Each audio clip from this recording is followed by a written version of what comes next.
Welcome to this video on the throat chakra release phase for the Morning Star Venus Alchemy journey. This is a very fun topic. I'm Kaylin Castell here with Tammy Brunk, and we have a lot of really cool things to share with you. So here we go. So as we enter the throat chakra gate, this is actually one of the chakras that each of them is so essential for the feminine, but this is one that according to Cindy Dale, intuitive, she would say that the throat chakra gate is actually the power center for the feminine. And many of us have a lot that's going on there. So we're really excited to share with you some of the awareness and tools of what happens for us now as we collectively enter the throat chakra gate. You know, and I think living in a time when a lot of voices, masculine, feminine, different types of voices, and I'm not going to name different things, but just all the different ways that we might have a voice somewhere and how much that's been repressed. So this is a really important gate for us to just notice, where are we able to speak up or not? Absolutely. So this is the place in the story where Inanna gives the gatekeeper the lapis lazuli necklace she's wearing around her neck, symbolizing the throat chakra and representing communication. And so at this point, she and we are releasing all the ways we are not communicating the deepest truth of our being and our inspired, authentic, creative self-expression, which is very courageous and raw and vulnerable. So this is what we get to release together this coming month. Right, and I think of how our when we're speaking, whatever we're speaking and however we're expressing or communicating is creative. So it's important to remember that, no matter what that venue is. So it might be writing, it might be music, it might be dance, it might be something, but there's many different ways we communicate. So just tuning into that, and how do we feel we have our voice or not? Absolutely. So the throat chakra connects to the neck, the thyroid, the parathyroid, the throat, the trachea, the mouth, the teeth, anything in this area of the body. So when it's imbalanced, these are some experiences you might have, and there could be others, but these are some for sure. Like if you're prone to sore throats and laryngitis, that has been definitely an issue I've dealt with much of my life. Mouth ulcers, swollen glands, gum or teeth problems, TMJ, jaw problems, issues, thyroid and immune system issues, neck and shoulder pain. I could probably check the box for all of those in my life, and I've definitely turned a lot of that around. So this work is powerful for releasing the imbalances so that we can get to a more balanced state. And one of the things that can be really helpful is doing a detox diet, because that can strengthen your immune system and strengthen this part of the body. Absolutely. So you can also support your thyroid specifically by eating foods rich in iodine, including kelp, prunes, lima beans are all some really amazing sources. B vitamins, especially B12, which you can find in avocado and citrus and almonds, all kind of amazing superfoods. Magnesium, you can find in spinach, charter figs. Selenium, that's Brazil nuts are an incredible source of that, and macadamia nuts and hazelnuts. And zinc is so incredibly important, and it's probably good to take supplements also, but avocados, blackberries, pomegranates, raspberries, guavas, cantaloupes, apricots, peaches, kiwi fruit, and blueberries all have zinc. And so you can also look at the what's here, because they'll give you more things. So magnesium-rich foods like chard and pumpkin seeds and black beans and figs weren't mentioned. Dark chocolate, interestingly. So people who are dark chocolate fans, that's really cool. Bananas. Also, iodine is in fennel and Himalayan crystal salt and broccoli and coconut oil and spinach, cranberries, watercress, seaweed, sea salt, and strawberries. So so just take a look at these to get a sense of that. And as Tammy was saying, zinc being so incredibly important, especially for our immune systems.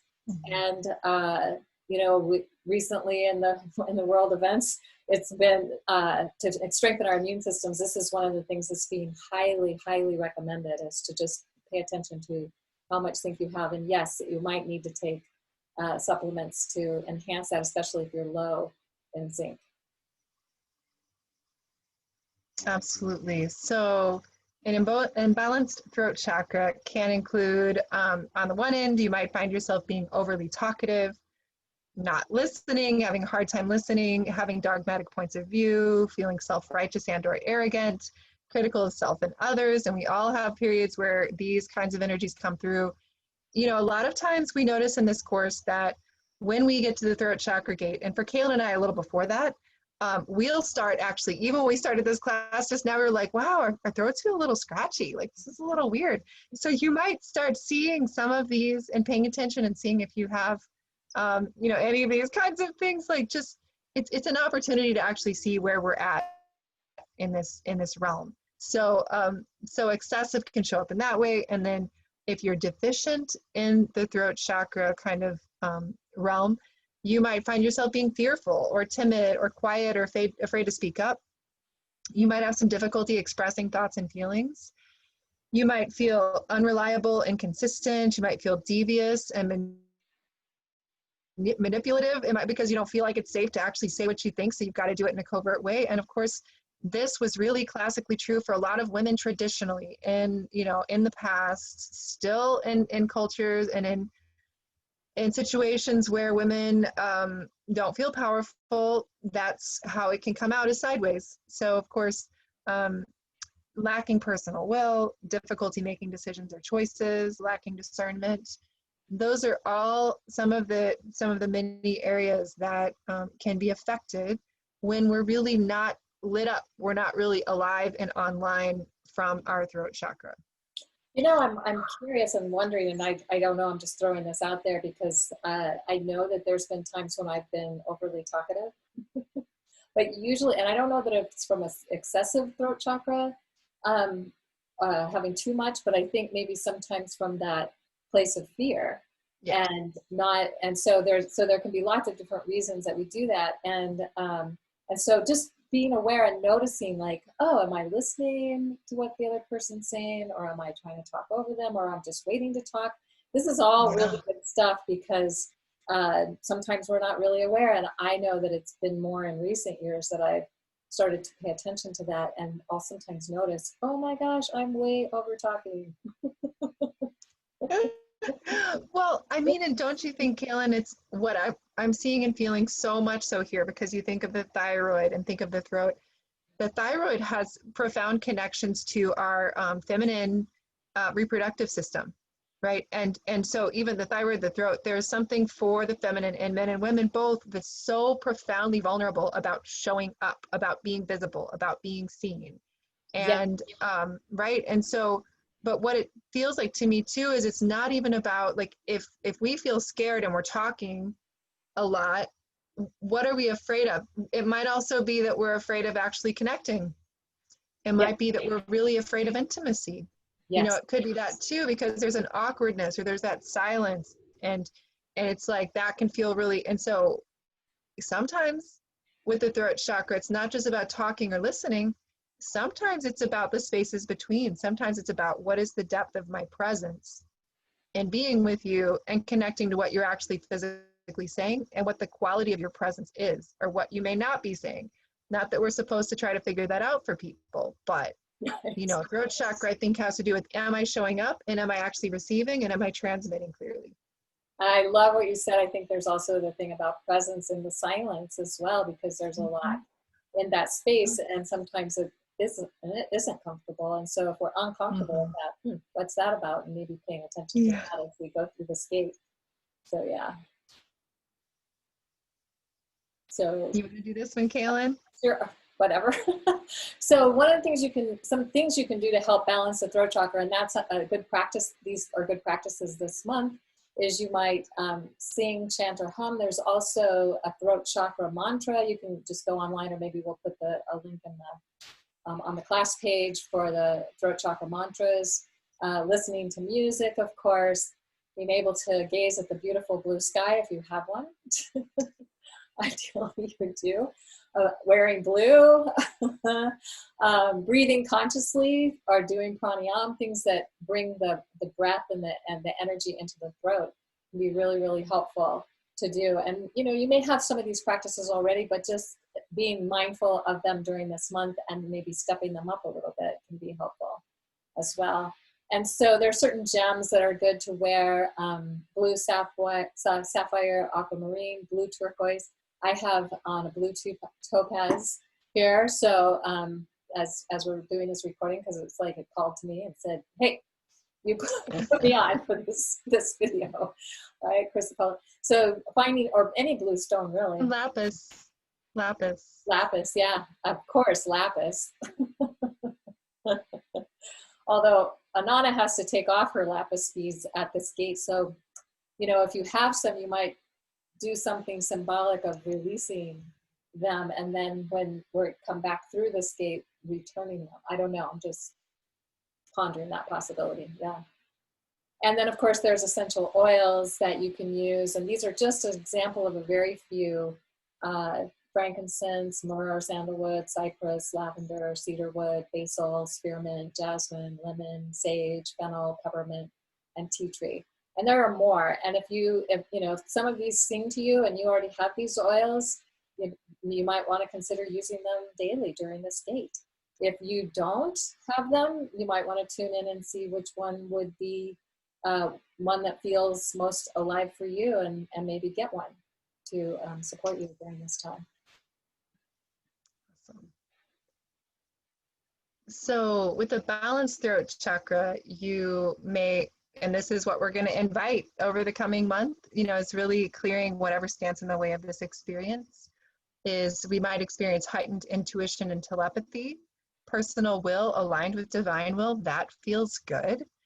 Content to live in the present moment, taking responsibility for our personal needs, really being empowered in that way, seeking and expressing our truth, being considerate, respectful, honest in our communication, having an excellent sense of timing, knowing when to do things, when to communicate, when to listen, being great speakers, orators, writers, having a healthy creative self-expression, and a healthy sense of humor. These are all some of the themes, some of the energies that we can activate over the course of this coming month to continue over the course of our time and beyond.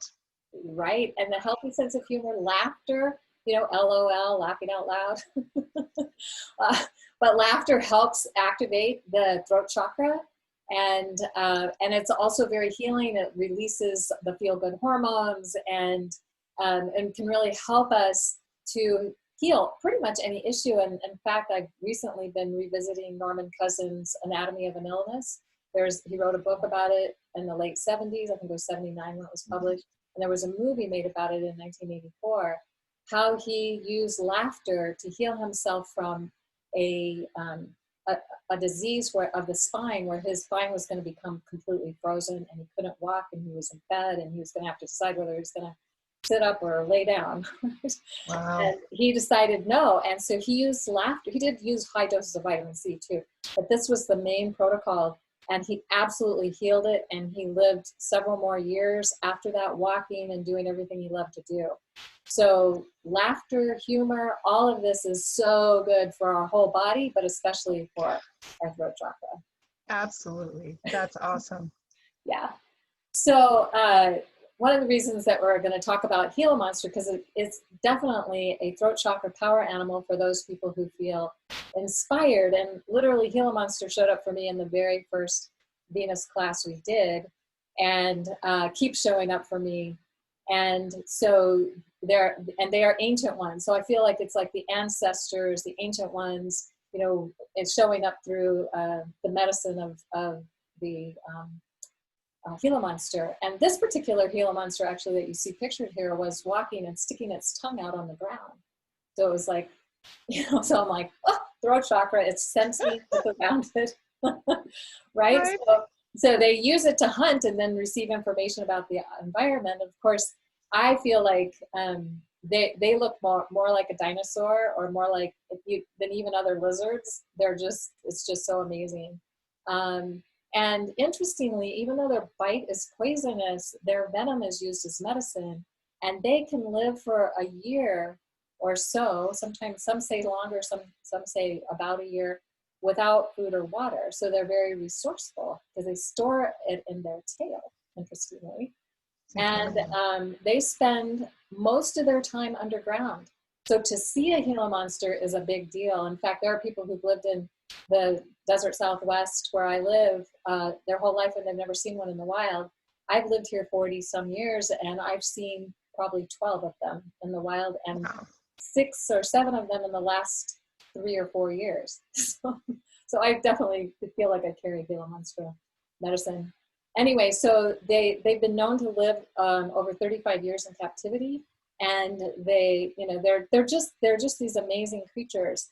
So something that this you can't really see its tongue going out here, but this is. So I just shared this piece about having seen at least 10 Gila monsters while I've been out hiking, and 6 or 7 and since 2014, since we started doing this work. So in fact, I've seen a Gila monster twice in our neighborhood in the last 2 years. They're like, Anyway, I saw this Gila monster while I was doing a hike in a place called Pima Canyon. So something that's interesting about the Gila monsters is for the Navajo, they feel like they have mystical powers, and there are those who connect with that. And it was the Gila monster who put all the pieces of the sun back together. So they have this energy of being healer, protector, regenerator. And interestingly, their venom is used for type 2 diabetes to help heal that. And that for the Navajo, they only speak the name, which I can't even begin to pronounce, and I'm not going to try. But that name is only spoken as a prayer. And the spirit of Gila monster is thought to be in the Navajo hand trembler for diagnosis and divination. So there are certain members of the tribe who are hand tremblers, and so they feel like that's a connection to the Gila monster medicine.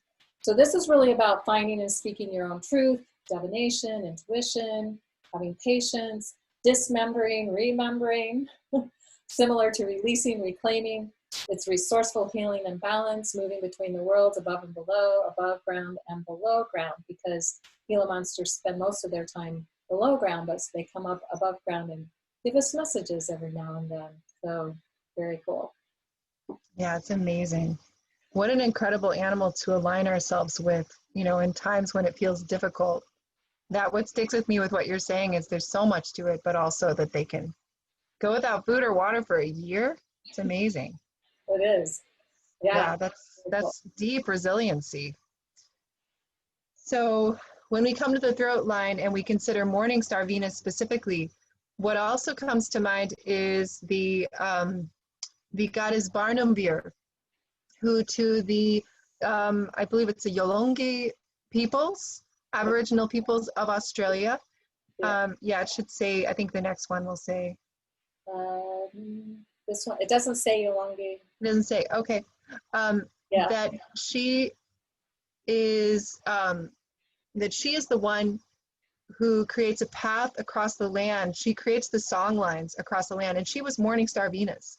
So the song line is also called a dreaming track, and it creates a path across the land, marking the route followed by localized creator beings during the dreaming. The paths of the song lines are recorded in traditional songs, stories, dance, and painting. So we thought when I first discovered her, so incredible, this Morningstar Venus, she's the one who creates that path. And she's this creator being, and she's Morningstar Venus. So how appropriate to connect with her at this throat chakra gate. Yes, I love this. So and it's possible to navigate across the land by repeating the words of the song that describes the location of landmarks, water holes, and other natural phenomena. And I think for me, like one of the deepest longings or yearnings in my life is always to consider, as we're collectively creating this new culture together, to dip down deep into what some original cultures and probably our own ancestral cultures had done, and to ask, how is it that we can do something in our own way? It's not appropriating, but it's creating something that's aligned with that. So to imagine, Kaylin, we probably do something like this, right? Yes. Like when right? Because you'll walk across the same landscapes, and I'll do that too, where I live right now, walking across the land every day. And I sometimes do have songs, and I know you do too. And you know, thinking in our mind, we've got a map of this beautiful land, and it might be a place where you hike a lot, you know, but what are the things that have happened in some of those different locations? You know, the Apache would use that way of naming landscapes, of saying, you know, that this is the place where this child was born, or this is the place where this thing happened to this person, or, you know, so we start to story the land with our own experiences, and we cultivate a real intimate relationship in that way. So, so to consider how we can use our words of praise, words our songs, to connect to the land as well, is a beautiful thing to do as we connect to Venus in our morning star phase. Yeah, and you know, we can also sing to the trees and the rocks and the, you know, just whatever's on the landscape there, and just say, you know, just say thank you. You don't have to, it's like you don't have to have a whole song, but you could make one up, and I make them up all the time. So I love that you are sharing this time, because it's like, yeah. Yeah, me too. I was just out today, and sometimes I just sing whatever comes, and sometimes there's no words, it's whatever wants to come through me. Sometimes there's words, sometimes it's a popular song that's celebratory, you know, like it could be whatever. Sometimes it's just humming. Sometimes it's just humming, but it's just because our voices are needed. You know, our landscapes all co-evolved with human beings in relationships singing. You know, original people would say that you could never possibly, to many traditional people, you could never consider planting a garden and growing plants without the idea of singing to them. Like, that idea was preposterous to early people. You had to sing to the seeds and the plants so that the little, you know, the spirits connected to those plants would be happy, and so that they would grow. It's just like, hello, like, that's obvious. It's the same way we need touch to be connected to other human beings, or animals and humans need touch. And so the land also needs our voices, our songs. Yeah, absolutely. Yeah. So this is you cannot find an image of Barnum Beer if you try to find, you know, there's no like petroglyphs that I can find. But this is an artistic rendering by an Aboriginal beautiful artist of Barnum Beer here. And so she's a creator spirit. She guided the first humans to Australia, and her rising in the sky before sunrise marks an important ceremony. As she approaches in the early hours before dawn, the Yolngu say that she draws behind her that rope of light attached to the island of Baralku on Earth, and along this rope, with the aid of a richly decorated morning star pole, the people are able to communicate with their ancestors. Barnum Deer flew across the land from east to west, creating songlines, naming and creating the animals, plants, and natural features of the land. So here you see the pole, right? And this must be another pole here in this rendering. So that's pretty amazing. So yeah, so she's awesome to tune into at this gate, especially, but anytime Venus is morning star. Mm-hmm. So, to know that is one way that a people connected with her medicine in a really powerful way. Right. So part of what we want to be doing here is taking responsibility for what we have to say. Right? And so, I mean, I've had people say, I'm speaking my truth to you, and then they proceed to say the nastiest, meanest things they can possibly think of. And I'm sensitive, so it's like, I might have been able to hear you, but, you know, because you're saying it the way you're saying it, I just completely shut down and can't hear it. So if you're coming, so you can think about this, if you're coming from a need to be right, to be superior in some way, to, you know, to have an intent to prove that you're justified in whatever it is that you're, you know, whatever it is that's going on, then this is going to create separation, and it may not be as true as you think. Right? And I've had this, I mean, I've been on both sides of this actually, and then later gone, oops, maybe I wasn't as right as that. You know, so that need to be right, or that need to, you know, to have some kind of superiority over others. And in a way, what I now call shame, blame, and complain. And then what happens if somebody's shaming you or blaming you or complaining about you, then your tendency will be to defend and explain. That's my tendency anyway. So no communication is really happening. So somebody's saying you're doing it wrong, you may not be even willing to really listen to what they're saying because you're already in that defensive mode. So it's good to be sure that you're communicating with someone for the purpose of creating honest communication that does not shame, blame, or complain. And if communicating from a need to be right, that ultimately deepens the wound and or creates further separation. So choosing to be kind over being right, and you'll be right every time. I think Wayne Dyer says something like that. If you have a choice between being kind or being right, choose kind. So that's that idea. So how you say it, as Kaylin's saying, makes a really big difference. So first, again, is your perspective really true? What's your opportunity to see something about yourself? And if it still feels important that you need to share with the other person, then, which sometimes it is, and obviously, actually for many of us, I think the difficulty is less in saying something in a bad way and more in if it's uncomfortable, I'm not going to say it, right? But if you're courageous and you feel like you need to say something and you've checked it out and it feels true and it feels still important to share with the other person, then you might want to take a deep breath and speak clearly. Avoid using a loud or high-pitched voice. Either of those things can kind of trigger a response in the other person. It might help to practice your message, including your pace, tone, and pitch, so it feels more natural. Practice what it is you want to say until it feels comfortable. And then as you practice, be open to insight that may help you understand the situation more deeply. That's really big. It's so big. And you know, it's interesting to actually have a conversation like this with Peter today, because he was saying something to me and I noticed I started going into a little bit of my trauma response, and I got defensive.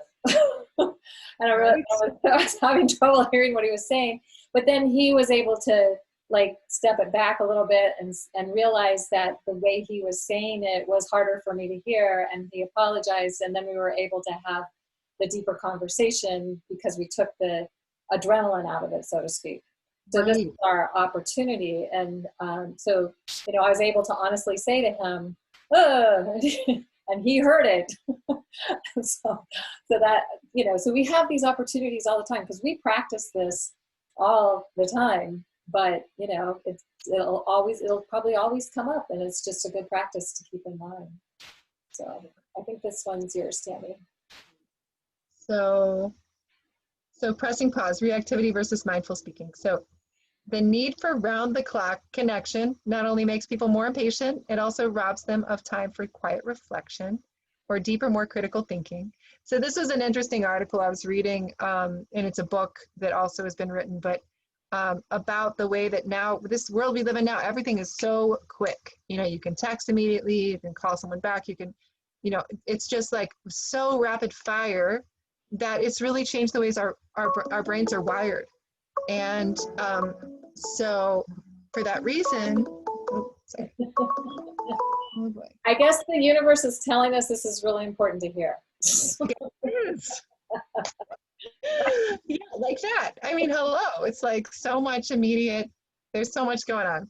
So it can make us want to, it makes it so that we don't, you know, again, create those rich spaces, which is really about intimacy and connection, to listen more deeply, whether that's intimacy and connection with our own thoughts, what's happening in the world around us, another human being. So voice chakra has as much to do with listening as it does with speaking. So again, to be aware of the time we live in and how we can kind of slow ourselves down enough to be present. So learning to press pause means listening and assimilating before opening my mouth. I often hear a voice in my head saying what I would have normally voiced out loud, but in the few seconds I allow myself to pause, I realize it doesn't need to be said at all. That's so good. It's so true too. Yeah. So again, before you speak, think, is it true? Is it helpful? Is it inspiring? Is it necessary? And is it kind? And is it kind is so important.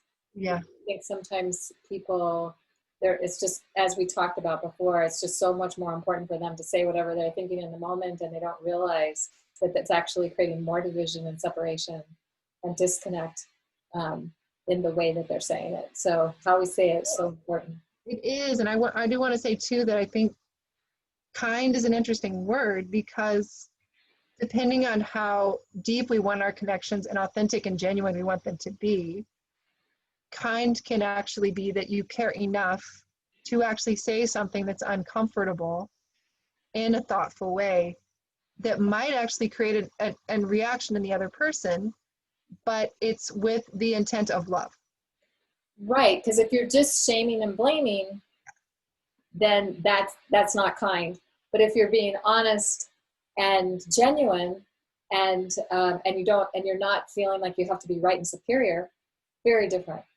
Right. If, on the other hand, you're actually sharing something about your feeling or experience and or response that you could just easily shut down, and then you're going to miss an opportunity to connect, that's also something that's kind if it's spoken from, you know, a place of the right, from the heart.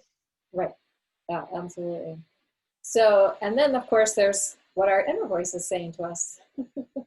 So, you know, because there's that communication we're trying to do with other people, but, you know, how are we talking to ourselves? And are we being loving and kind, or judgment and critical? And I think probably most people have done both. Most people listening to this will have done both. And I know I have. So, you know, those voices of judgment, like, who do you think you are? And, you know, you're not good enough, or you somehow screwed up and you're hopeless. Some of those self-judgment, self-critical. Right? And you keep track of it and see what it is. And, you know, sometimes you'll have a practice and you could do this, where for like a week, you don't judge it. You just take note, you write down, what are these voices in my head? What are they saying? But I think partly, I know for me, Kaylin, and you might have this too, that even just lately, I've been noticing that when I'm paying more attention to that inner dialogue. And so when something difficult comes up and I feel it in my belly or whatever, like I might notice that immediate thought, but then I really do immediately go into a place of, I love you, it's okay, or whatever my need is in that moment. I've gotten better at that self-talk. It's a huge deal. It is a game changer. Breathing, like the deep breath, like when you need to, and slowing down into the body and just really saying those things to yourself is really very, very deceptively powerful. And it's a practice. And it's So a practice. you might do it once or twice. That doesn't mean you got it. Right. No, It's yeah. an ongoing practice, right? Yeah. So also, you know, creating that dialogue with the inner critic, and you know, some people call that the monkey mind, or the inner critic, or whatever that might be. I like to think of the inner judge, or the inner your honor. So, you know, if you think of the judge as your honor, and then you think, oh, inner your honor, that's like a completely different thing than the inner judge. Right. Right. Yeah, that's awesome. That's So, cool. you know, you can shift that just by sometimes naming it something different. It's like, okay. That's creative. And your inner your honor really does have your best interest in mind, even when it doesn't seem like that. So just think about it from that perspective. And again, it's a practice. It's a daily practice for us. So I wanted to share this piece because this movie, The Kid, with Bruce Willis, I think it came out in the 90s, maybe, not 100% sure, but that this is like a feel-good movie. And basically, the kid here that you see is about to turn 8, and Bruce Willis is about to turn 40. So does that sound like a Venus return? You know? And so his younger self has come to his present self and is like, what happened to our dreams? How come you're not living our dreams? And so the younger self is going through a challenge with family, and you know, so on. And so basically, this is all orchestrated by a future self. I imagine it's like the 64-year-old self or the 72-year-old self, and also in a Venus return is helping to figure this out. And so the Bruce Willis is like this very successful man, but he's super judgmental, and he's forgotten to nurture his childhood dreams. And then he discovers, and his younger self both at the same time discover how they're afraid of being a loser. And so in the end, they declare, and they're yelling it out to the sky, right? And they're yelling it as loud as they can with their arms up. I'm not a loser, using their voice, right? Declaring to the universe, because that was their biggest fear. So it's pretty amazing movie. I highly recommend it, to watch it during the skate. If you get a chance, you can maybe find it I don't know, Netflix, Amazon, somewhere. I think I have a DVD of it, so I'm going to get it out and watch it myself. That's awesome. So this is also the gate where we might encounter the place where we've been keeping secrets. Sometimes those secrets are really big, bad, terrible things, and sometimes it's more subtle. It's like, again, the part of ourselves that we always hide that might be more subtle. And it has a big cost over time. It can actually cause disease. It can cause, and that's extreme, but it can cause issues. So this is a wonderful TEDx by a man, Bruce Music, where he talks about the cost of keeping secrets. And he said, when I started sharing the truth about who I really am, I could no longer present the mask to the world called, hey, I'm fine. And the numbness had nowhere to live anymore, because it's numbness that's costing us so deeply. Every one of us has something we're hiding about who we are, what we've done, or how we feel. A secret that perhaps we're too afraid to tell. The secrets we hide have a devastating impact on our life. When we hide secrets, we're forced to lie about who we are, and we present ourselves to the world as something we're not. When we do that long enough, we lose track of who we actually authentically are. And the aliveness that we once felt as children gets replaced by numbness. So it's a huge cost, huge cost. None of us need that. You know, it's our souls really that are needing expression. You know, I'm looking at this image here of the mouth taped shut. Yeah. And it's reminding me that my parents literally taped my mouth shut when I was a kid because they didn't want to hear what I had to say. Like, oh my gosh, who does that? So yeah, right? We need, how do we tell these kinds of things, or whatever the challenges might be. So these are 10 questions that you might find really useful to work with during this month. Journal about them, tune into them, and of course you'll have access to the slides that you can just go back to and just pull this one up and then maybe journal around. So, and it'll be a home plate that you can print also. Yes, yeah, beautiful. So what angers you? What makes you cry? What have you mastered? What gives you hope? As a child, what did you want to be when you grew up? Want to do the rest, Tammy? Sure. If you had all the time and money in the world, what would you do? What would blow your mind in a good way? What platform have you created or are you creating? What change would you like to see in the world in your lifetime? If you had a day left, how would you spend it? So, you know, all of this has to do with finding, you know, because really what lives in our voice is, you know, who we truly are at the deepest level and what it is we want to offer to the world. So these questions, I found them a list and then added some more, and we added some more to it, and we just, to really help to do that deeper digging into what is it you most deeply desire to express and to speak into the world, so your soul voice is really deeply heard. Yeah, so good. And and even if you just pick one for the month, that's a start. And I just think these are really well crafted to take you deeper. And this is also kind of a good way to like look at where you're at in your life, and you know, maybe even consider where you've been, where you are, and where you want to go. So I love it. So the clearing throat chakra trauma. I think, is this our home play for this one? I think it might be. I think that's next. I don't think it's quite, we're not quite there yet. All right, so in this or a previous lifetime, what throat chakra injuries or traumas have I experienced? And you can, again, journal around these questions. What beliefs have these experiences produced in me? So if I've believed a certain thing, then how has that affected my life, and how is that showing up still in my life? And what would it take for me to transform these beliefs? Good question to be with, and you might be surprised at the answers that come through when you're journaling around that. And then you can draw it, dance it, scream it, act it out, and resolve it, whatever it takes, right, for the transformation to take place. So some of the fears around claiming your voice can include thinking that your voice doesn't matter, your opinion, your truth, your experience.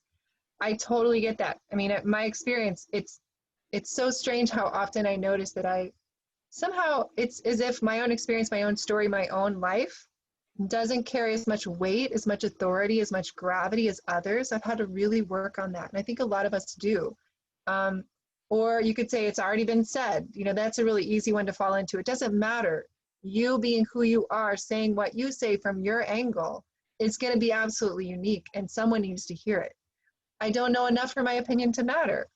And of course, that's not true either, because, you know, each of us sharing who we are, what we believe, adds something to the whole larger tapestry that wouldn't be there. What if I'm wrong? It's just words. What difference will it make? If I say it, I might be punished, exiled, abandoned, or killed. A lot of women carry major energy in the throat. Yeah, from that specifically. We feel that. That's epigenetics, or it's past lives, whatever it is, ancestors. Our ancestors within us, our female ancestors living within us, kind of rising up into our throat. I might offend someone or hurt their feelings. They won't hear me or care what I think anyway. I might start a conflict, and I hate conflict because it might be used against me later. Kaylin, you put this one together, right? I think I might have, because these are the ones I've lived. Yeah, for sure. Yeah, I hate conflict. Oh God, it's scary. Right, it's really scary. Yeah. So I think this is yours, Tammy. Okay. So here are some ideas of what you might want to do. And of course, again, it's to go through any of the questions you want to go through, that larger list of questions, any of those you might want to focus on. Then also clearing fears around claiming your voice. Here's a practice you might try. So identify 1 to 3 fears from the previous slide. And then the ones that you really resonate with, you feel in your body. Observe the fear. Pay attention to when this fear comes up. How do you respond to it? How does this impact your daily life? Be on the alert for it. Practice countering the fear through affirmations, remembering and focusing on examples in your life where you've overcome this fear. So really strengthening your voice in that way. And then journaling exercises are with Morningstar Buddy or in your Venus journal you might explore. Again, any of those 10 questions that resonate for you or several of them. And then questions to clear throat chakra trauma. And so as you do that, you're planting the seeds now for finding and claiming your voice over the course of your Venus journey. And then it'll be interesting to go back and revisit this when we get to the throat chakra in the evening sky, to see if there's any kind of movement, awareness, insight. It's not like you have to completely have transformed it and healed it, with no pressure. But even if there's a little bit of movement, it's like, that's huge, because the journey of 1,000 miles starts with the first step. So if there's if you've made a step in progress along this journey, that's amazing. Yeah. So we're just going to end here with this from Lao Tzu, who of course is amazing. And if we think about how the 6th chakra, the third eye chakra, has to do a lot with our thoughts, and the throat chakra has a lot to do with our words, and the 3rd chakra, or the solar plexus, has a lot to do with our deeds or actions. So we'll definitely be revisiting that when we get there. But it's our thoughts, words, and deeds that create a reality. That's like from a biblical thing, like what are you thinking? So here's what Lao Tzu had to say about that. Watch your thoughts, they become words. Watch your words, they become actions. Watch your actions, they become habit. Watch your habits, they become character. Watch your character, it becomes your destiny. And so that's the opportunity that we have here, and to become more aware of all of these things, and especially at this gate, looking at our words and what we're speaking into, because that is also creating our reality. So any last words, Tammy, before we wrap this up? Oh, just that, these things they sound like we've heard them before, but to live them. So this month, to encourage you to really consider this, it really can be absolutely life-changing. And to focus our attention on these things instead of all the madness out there all the time, whatever's happening in the outer sphere, in the matrix. Right. If we keep returning to this is our place of self-responsibility. This is our point of power. So cultivate that. Yes, so beautifully said. Thank you. And we hope you have a fabulous, fabulous month. Yes.